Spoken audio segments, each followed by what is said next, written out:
Assalamualaikum warahmatullahi wabarakatuh. Pada kesempatan kali ini, Bu Endri akan menjelaskan tentang cahaya dan sifat-sifatnya. Cahaya sendiri yaitu gelombang elektromagnetik. Yang dimaksud gelombang elektromagnetik itu yaitu gelombang yang getarannya adalah medan listrik dan medan magnet. Cahaya itu sendiri tidak memerlukan medium untuk merambat.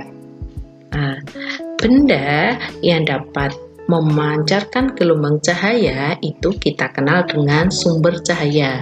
Kita bisa tahu bahwa sumber cahaya terbesar di bumi adalah matahari. Selain matahari, kita juga bisa tahu ada lilin, ada lampu. Itu adalah benda yang dapat memancarkan gelombang cahaya.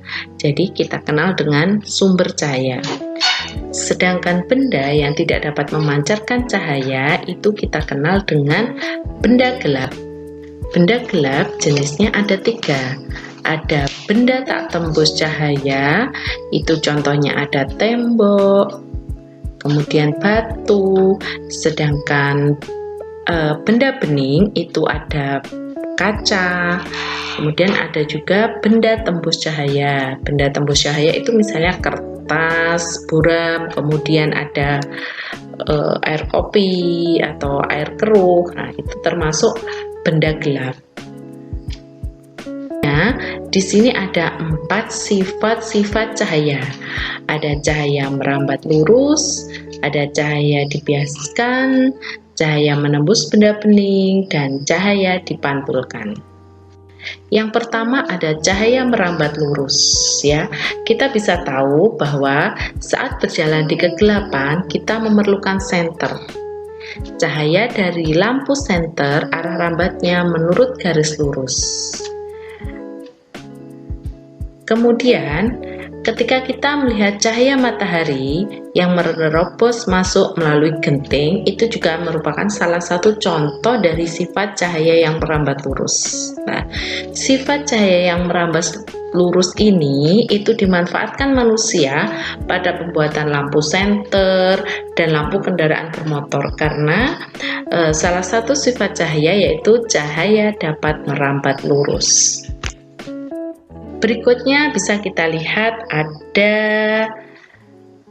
gelas, kemudian sedotan atau pensil. Nah, apa yang kamu temukan dari gambar di samping? Tentunya kita bisa bahwa pensil itu tampak seperti patah. Nah, menurut kalian apa yang terjadi pada pensil tersebut? Apakah pensil itu benar-benar patah atau sebenarnya pensil itu masih utuh? Nah, kita tahu bahwa pensil di dalam gelas itu sebenarnya masih utuh. Terlihat patah dikarenakan cahaya merambat melalui 2 zat yang kerapatannya berbeda, sehingga cahaya tersebut akan dibelokkan atau bisa juga disebut dengan pembiasan. Oleh karena itu, salah satu sifat cahaya juga selain dia bisa merambat lurus, yaitu cahaya dapat dibiaskan. Berikut ini ada contoh dari peristiwa pembiasan cahaya, di mana ketika kita melihat ikan yang ada di akuarium, itu ikan dalam akuarium jika dilihat dari atas akan terlihat dekat dengan permukaan air daripada kedalamannya yang sebenarnya. Berikutnya, di sini ada sebuah ilustrasi gambar di mana di situ ada lilin, kemudian ada kaca. Nah, dari ilustrasi gambar di atas, menurut kalian cahaya dari lilin tersebut akan dapat menembus kaca bening atau tidak dapat menembus kaca bening?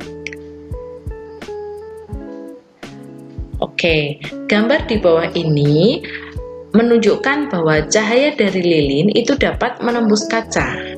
Nah, ini kita juga bisa tahu mengapa kaca jendela di rumahmu merupakan kaca yang bening. Nah, bagaimana jika kaca tersebut ditutup dengan triplek atau kertas karton? Apakah cahaya matahari itu masih bisa masuk? Nah, jadi cahaya dapat masuk ke dalam rumahmu itu selain melalui celah-celah, juga bisa melalui kaca jendela yang ada di rumahmu. Kaca yang bening dapat ditembus oleh cahaya matahari. Tetapi apabila kamu menutup kaca jendela rumahmu dengan menggunakan karton, maka cahaya tidak dapat masuk ke dalam rumahmu. Hal tersebut menunjukkan bahwa cahaya hanya dapat menembus benda yang bening. Jadi selain cahaya dapat merambat lurus, cahaya dapat dibiaskan, salah satu sifat cahaya adalah cahaya dapat menembus benda bening. Nah, ada contohnya yaitu penerapan sifat cahaya menembus benda bening pada loop ya. Terjadi ketika sinar matahari itu mampu menembus loop dan dapat membakar daun yang kering yang ada di bawahnya. Nah, ini salah satu pembuktian bahwa cahaya itu bisa menembus benda bening. Di sini ada dua buah benda, ada kaca bening dan ada cermin. Antara kaca bening dan cermin, manakah dari kedua benda tersebut yang dapat memantulkan cahaya? Kita lihat. Ternyata kaca bening itu tidak bisa memantulkan cahaya, tetapi dia bisa meneruskan cahaya. Sedangkan cermin, cermin itu adalah salah satu benda yang dapat memantulkan cahaya. Pada pemantulan ini, sinar pantul memiliki arah yang teratur. Pemantulan teratur terjadi jika cahaya mengenai permukaan yang rata, licin, dan mengkilap, misalnya cermin.